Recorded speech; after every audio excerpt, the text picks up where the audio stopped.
देखिए सबसे पहले हम विलोपन विधि करेंगे, ठीक है। यहाँ पे क्या करेंगे, विलोपन विधि, ठीक है। विलोपन विधि में क्या होगा वो भी देखना है, ठीक है। बस भाई समझना ही है मेन चलिए देखिए पहली क्वेश्चन है हमारी 2x + 3y = 11, ठीक है। दूसरी क्वेश्चन है हमारी 2x - 4y = -24, ठीक है। इसको हमने मान लिया पहली क्वेश्चन, इसको हमने मान लिया दूसरी क्वेश्चन।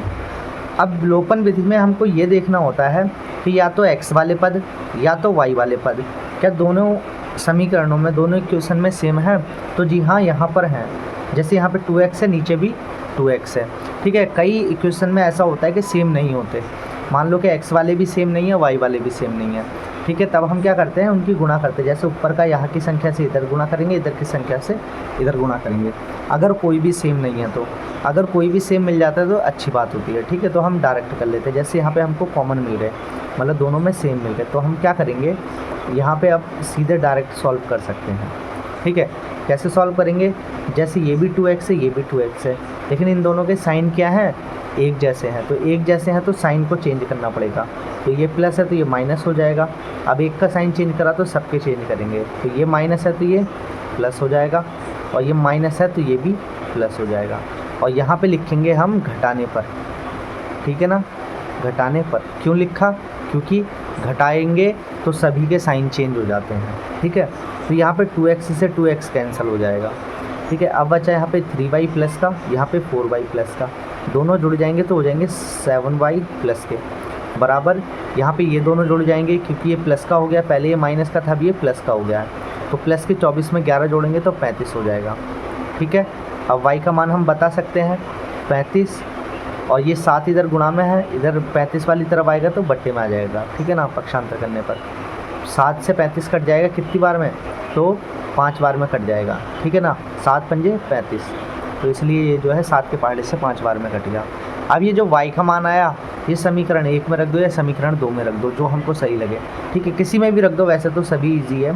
तो यहाँ पे लिखते हैं y का मान, क्या करना है, समीकरण किसी में भी रख दो मेरे भाई, ठीक है ना, 1 में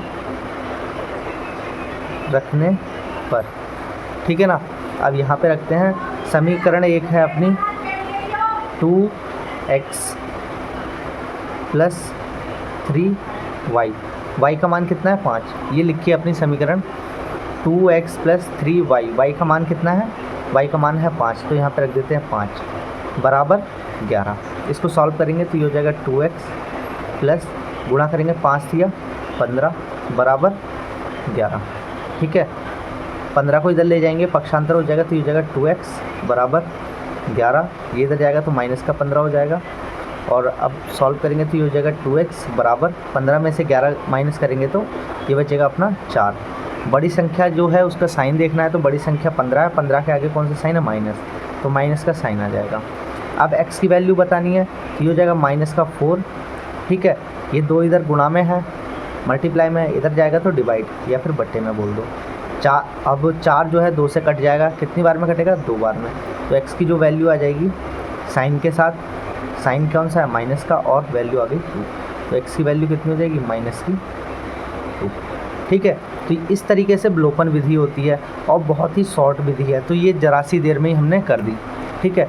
अब हम इसी के लिए करेंगे प्रतिस्थापन विधि। लेकिन भाई ध्यान देना, प्रतिस्थापन विधि में थोड़ा सा जो है हार्ड होता है, लेकिन प्रैक्टिस करोगे तो भाई वो भी हो जाएगा, ठीक है। इसी क्वेश्चन को हम करेंगे। एक क्वेश्चन मैं यहाँ पे दूसरे पेपर में लिख देता हूँ, ये आपको दिखेगा नहीं, मैं लिख देता हूँ, ठीक है। लेकिन भाई आप ना जो है प्रैक्टिस करते रहना। अगर आप प्रैक्टिस करेंगे तो आप ही के लिए बढ़िया रहेगा, ठीक है ना। और प्रैक्टिस करने से ये भी है कि ज़्यादा से ज़्यादा क्वेश्चन आप इजीली सॉल्व कर पाएंगे, ठीक है ना। तो प्रैक्टिस ज़रूर करते रहना, बुक आपके पास होगी, ठीक है। चलिए अभी हमने यहाँ पे क्वेश्चन लिख ली है, अब इसको सॉल्व करते हैं। तो प्रतिस्थापन विधि का क्या मेथड है, ठीक है, यहाँ पे देखते हैं प्रतिस्थापन विधि, ठीक है। देखिए इसका थोड़ा सा चेंज है मेथड, ज़्यादा चेंज नहीं है, थोड़ा चेंज है। इसमें क्या करते हैं, पहले किसी भी एक समीकरण से लेते हैं, किसी भी एक से जिससे आपको सही लगे, ठीक है। तो फिलहाल हम 1 से ले लेते हैं, समीकरण 1 से। देखिए या तो x की वैल्यू निकाल लो, ठीक है ना, या फिर y की वैल्यू निकाल लो, या हमें दिख रहा है कि इधर भी 2x है और इधर भी 2x है, तो या फिर यहाँ पे 2x की ही वैल्यू निकाल लो, ठीक है ना। जैसे ये 2x है ना ऊपर, नीचे भी 2x है, तो यहाँ पे 2x की वैल्यू निकाल लो, और चाहो तो आप जो है x की वैल्यू भी निकाल सकते हैं, ठीक है। ये चलिए जैसे आपको स्कूल में कराएंगे वैसे कराते हैं। समीकरण 1 से हम निकालेंगे यहाँ से x की वैल्यू, या y की भी आप निकाल सकते हैं, ऐसी कोई बात नहीं है। तो ये हो जाएगा अपना समीकरण 1 से 2x + 3y बराबर 11। x की वैल्यू निकालेंगे तो फिलहाल 2x इधर ही रखेंगे बराबर 11। ये 3y इधर प्लस का है, इधर जाएगा तो माइनस का 3y, और x की वैल्यू बतानी है तो x बराबर हो जाएगा अपना 11 - 3y, और ये 2 इधर गुणा में है, इधर आएगा तो बट्टे में, ठीक है। तो ये जो वैल्यू आई इसको हम मानेंगे समीकरण 3। बस इतना ही पैटर्न जो है हमारा चेंज है, बाकी सारा पैटर्न हमारा वैसे ही है जैसे हमने विलोपन विधि में करा था, ठीक है। बस ये है कि ये हमने किससे निकाली, समीकरण 1 से, तो इस वैल्यू को हमें समीकरण 2 में रखना है, ठीक है। और अगर हम समीकरण 2 से निकालते तो हम उसको समीकरण 1 में रखते, ठीक है। बस इतनी सी बात है। तो फिलहाल इसको हम किस में रखेंगे, समीकरण 2 में। तो यहाँ पे लिखेंगे, क्योंकि 1 से निकाला है तो 2 में रखेंगे, लिखेंगे x का मान समीकरण 2 में रखने पर, ठीक है। समीकरण 2 है अपनी 2x, x की वैल्यू ये आ गई है तो रख देते हैं 11 - 3y बट्टे 2 माइनस 4y = -24, ठीक है।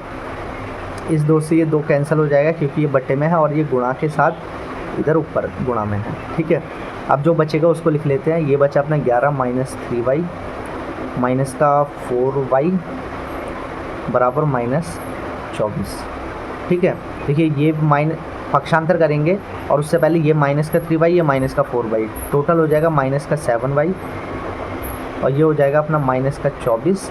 ये 11 इधर प्लस का है, बराबर किस साइड जाएगा तो माइनस का 11, ठीक है। ये हो जाएगा 7y बराबर, ये दोनों जोड़ करके हो जाएंगे माइनस के 35, माइनस से माइनस कैंसिल हो जाएगा क्योंकि बराबर का साइन है, बराबर के इस साइड माइनस है, इस साइड भी माइनस है, तो ये जो है कैंसिल हो जाएगा। ऐसे 7 से भी कैंसिल हो सकता है, पर चाहो तो आप पहले पक्षांतर कर दो, मतलब ये 35 इधर ही रहेगा, 7 इधर गुणा में है, इधर आएगा तो बट्टे में, और इससे कट जाएगा कितनी बार में, 5 बार में।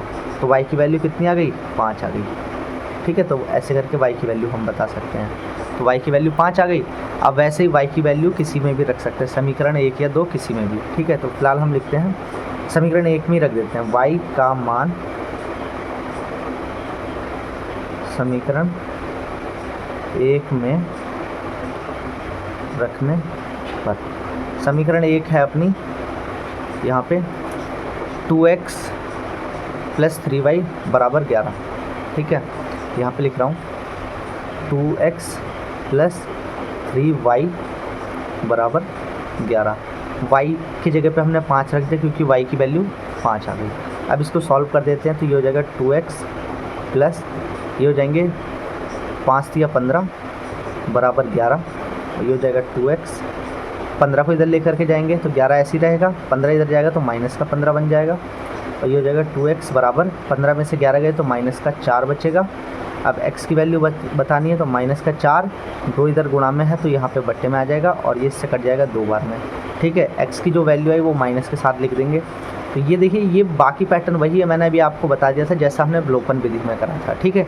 बस इतना सा ये जो स्टार्टिंग का स्टेप है ये बस इतना चेंज है, यहाँ तक समीकरण 3 बनेगी, ठीक है। बाकी सारा पैटर्न वही है जैसा हमने इधर सॉल्व करा था, ठीक है। तो लगभग ये वैसे ही है। y की वैल्यू 5 आई थी और x की वैल्यू -2 आई थी, जो कि यहाँ भी हमारी वही आई है, y की वैल्यू 5 आई है और x की वैल्यू -2 आई। तो उम्मीद करता हूँ कि आपको वीडियो जो है समझ में आ गई होगी। अगर अच्छी लगी तो प्लीज़ लाइक कर देना, और कोई भी डाउट हो तो कमेंट में लिख देना, ठीक है। चलिए मिलते हैं नेक्स्ट वीडियो में, तब तक के लिए thank you and thanks for watching this video.